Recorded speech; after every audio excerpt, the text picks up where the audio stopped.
Hey guys, let's talk about Bloodborne.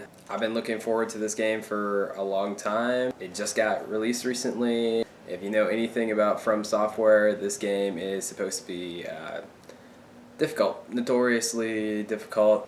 Just like Dark Souls, this game is supposed to have traps, puzzles, difficult enemies, and of course, like intense boss fights. It takes a lot of trial and error even to get past the most basic of enemies. There's a lot of frustration with the game, but despite all that, I hear a lot of people still love it.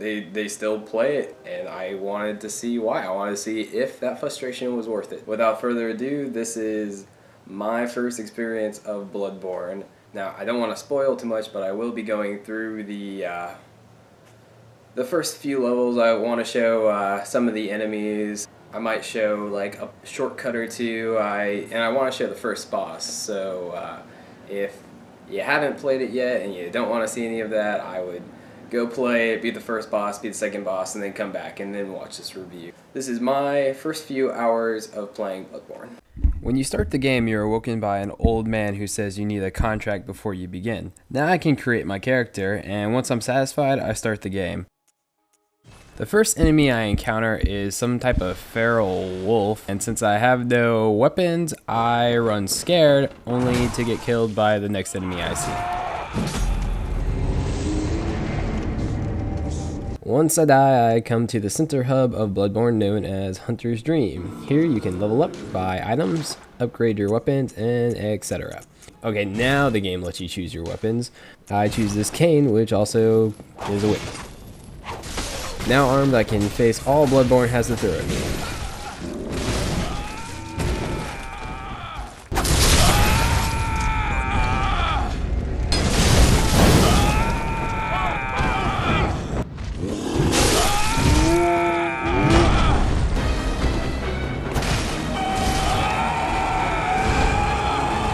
Okay, like I said, this game takes a lot of trial and error. It's important to know where enemies are and how enemies attack. Oftentimes enemies will come out of shadows, and other times you could attract the attention of more enemies than you were expecting.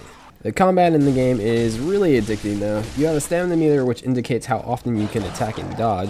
When locked onto enemies, you can sidestep attacks and quickly counterattack. This is by far my favorite part of the game, and a great improvement to the combat in Dark Souls. It makes the game easier, but only because you feel more in control. You're armed with a main hand weapon and a gun, which I use to pull enemies and avoid fighting larger mobs. You have quick attacks, heavy attacks, and charge attacks. Your weapons can also transform, so you get 2 weapons for the price of 1.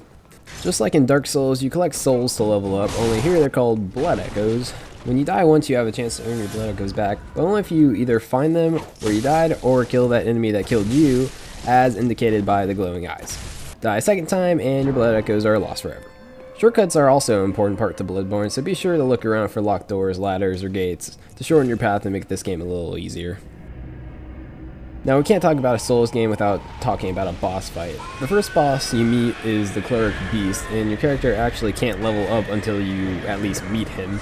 He's huge, he's fast, he's scary, and he'll most likely take you a few tries to beat. But with good timing, good use of items, and a little bit of luck, you can make your first crucial step to succeeding in Bloodborne.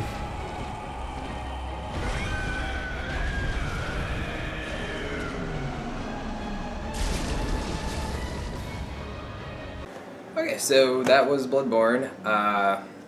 Is this game worth it? I would say yes, this game is very much worth it. Sure, it's frustrating, but honestly, that's okay with me. It's nice to have something frustrating. It's nice to have something to work towards. It's actually a level of frustration I haven't had in video games since maybe the old Nintendo games. King K. Rool from Donkey Kong Country, from Donkey Kong Country 2 actually. That's a hard boss fight. That's one of the hardest boss fights for me, and I still haven't beat him. My roommate, he actually beat him just a year ago. We're both in college, and it took that long to beat a game that's like, what, 20 years old? Bloodborne is kind of nostalgic in that sense that it brings back this level of frustration I haven't had in video games since I was a child. I recommend it. If you don't have the game, I'd go out and get it right now because it's definitely worth it. I'm Buster Slader, and as always, thanks for watching.